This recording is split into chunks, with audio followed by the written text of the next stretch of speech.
진행을 하려고 그래요. 첫째, 시의 이해, 둘째, 시낭송 이론, 그리고 셋째, 장음과 단음, 넷째, 표준 발음법, 다섯째, 시낭송 기법과 요령, 여섯째, 시낭송 실제, 마지막으로 시낭송 선정, 이런 식으로 앞으로 진행할 계획입니다. 매주 월요일에 이 강좌가 올라갑니다. 그래서 뜻이 있으신 분께서는 함께 시청을 해주시고 구독도 눌러주시면 고맙겠습니다. 이 시간에도 지난 시간에 이어서 시낭송의 패턴 정리 계속해서 해보겠습니다. 지난 시간도 말씀드렸지만은 이 패턴하고 규칙하고는 다르다고 그랬죠. 패턴은 일정한 그 형태나 유형을 말하고 규칙은 꼭 지켜야 할 그 사항이나 법칙이기 때문에 100% 그대로 하라는 얘기지만 패턴은 경우에 따라서는 시 구문에 따라서 변경시킬 수가 있어요. 그래서 지금 제가 말씀드리는 이 패턴이 100% 맞는 것이 아니라 여러분들은 이 패턴을 참고로 삼아가지고 이걸 가지고 여러분의 패턴을 만들어 나가면 됩니다. 그래서 오늘 그 패턴은 사음보짜리 이제 지난번에 2음보, 3음보를 해봤기 때문에 오늘 사음보짜리 시낭송을 할 때는 어떻게 해야 되는가. 사음보짜리는 이 세 가지 패턴이 있습니다.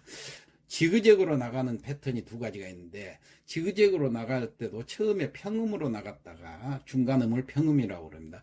낮은 음 저음으로 갔다가 다시 평음으로 갔다 저음으로 갔다가 지그재그 지그재그 이런 형으로 가는 것이 있고 또 하나는 저음으로 시작을 해가지고 평음으로 갔다가 저음으로 갔다가 평음으로 갔다가 낮은 음에서 중간음으로 낮은 음에서 중간음으로 이런 패턴은 두 가지가 있습니다.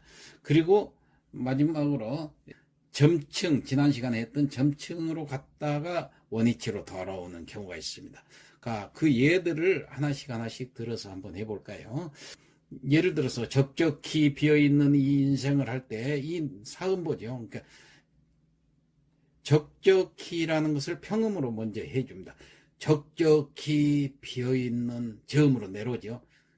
이 하고 이를 하나의 음보로 택합니다. 이 인생을 그러면 적적히 비어있는 이 인생을 지그재그가 되죠. 평음 저음 다시 한번 적적히 비어있는 이 인생을 또 그러한 내가 있다는 거 라는 감탄사가 있기 때문에 평음을 먼저 시작합니다. 그러한 내가 있다는 건 그러한 낮았죠. 내가 다시 올렸죠. 있다는 건 지그재그 그러한 내가 있다는 건 그러한 내가 있다는 건 여러분들 많이 연습을 해보세요. 이게 지그재그 평음에서 시작하는 겁니다. 지그재그가 또 저음에서 시작돼 가지고 평음으로 갔다 다시 저음으로 내려왔다 평음으로 가는 이런 지그재그가 있어요. 가까운 데 있는 것은 저음, 먼 데 있는 것은 조금 더 음을 높여야 되기 때문에 예를 들어서 가까이 멀리 때로는 아주 멀리 이랬을 때입니다. 가까이 저음으로 멀리 평음으로 때로는 저음으로 내려갔다가 아주 멀리 이건 더 평음으로 그러니까 지그재그가 되죠. 가까이 멀리 때로는 아주 멀리 한 번 더요. 가까이 멀리 때로는 아주 멀리 이게 지그재그 법칙이에요. 하나 더 할까요? 이렇게 슬프고도 애달픈 마음을 유치한의 깃발이라는 시가 있죠.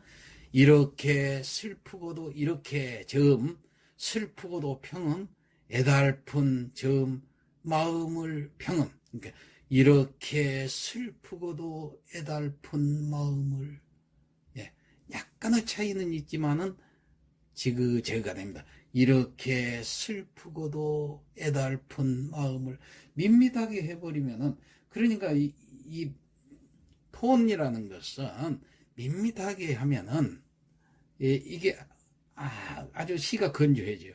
그렇기 때문에 약간의 차이지만은 이런 차이가 이 지그재그로 나타났을 때 시가 운율을 띠게 됩니다. 리듬을 탄다는 얘기예요. 그래서 다시 한번 이렇게 슬프고도 애달픈 마음을 이런 식으로. 자, 또 사음보짜리 이제 마지막으로 점층으로 쭉 갔다가 맨 마지막 시어만 원위치를 시키면 돼요. 이런 경우가 많이 있습니다. 특히 몰아붙일 때 톤을 고조시킬 경우에 이렇게 됩니다. 그래서 시의 그 의미를 파악을 해가지고 아 여기는 고조시켜야 되겠다 했을 때는 이렇게 점층법으로 갔다가 원위치, 이 점층법 원위치 이게 많이 활용이 될 겁니다. 자, 예를 들어서 아직도 살아있다는 명확한 확인인가, 명확한까지 점층이 됐죠. 아직도 살아있다는 더 올라갔죠. 명확한 더 올라갔죠. 점층이 됐죠. 점점 올라갔죠. 아직도 살아있다는 명확한, 여기까지 점층이에요. 그래가지고 끝에 가서 원위치를 시킵니다. 확인인가. 예, 이러면 시가 리듬을 타고 살아나요. 다시 한번 아직도 살아있다는 명확한 확인인가. 점점 고조됐다가 끝에 가서 원위치가 되는 거. 예, 하나 더 할까요? 이렇게 슬프고도 애달픈 마음을. 예, 이걸 지그재그로 해도 되지만은 여기서는 의미상 봐가지고 톤을 고조시켜야 되겠다 했을 때는 이렇게 해서 해도 상관이 없어요. 사음보를 이렇게 슬프고도 애달픈 마음을. 예, 이렇게 슬프고도 애달픈, 점점 고조됐죠. 점층이 갔죠. 마음을 여기 내려놓습니다. 자, 이 점층으로 가다가 원위치 시키는 기법들이 많이 활용되어 있다는 것을 여러분들이 잊지 마세요. 그 다음에 끝글자가 한두 자일 경우에는 점층으로 갔다가 확 던져야 합니다. 자, 확 던져야 될 경우가 많아요. 끝글자가 한 글자나 혹은 두 글자로 됐을 때, 끝글자가 길면 안 됩니다. 예를 들어서 점층으로 쭉 갔다가 던지는 겁니다. 이건 아직도 목매어 흐르는 강 글자 하나죠. 하나이기 때문에 던진다는 얘기예요. 자, 이게 문병란의 시에 나오죠. 예. 아직도 목매어 흐르는, 점층으로 갔죠. 그래가지고 강을 던지면 됩니다. 오, 눈부신 고립.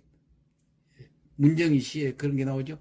오, 눈부신 고립 두 글자니까 탁 던져요. 오, 눈부신 고립.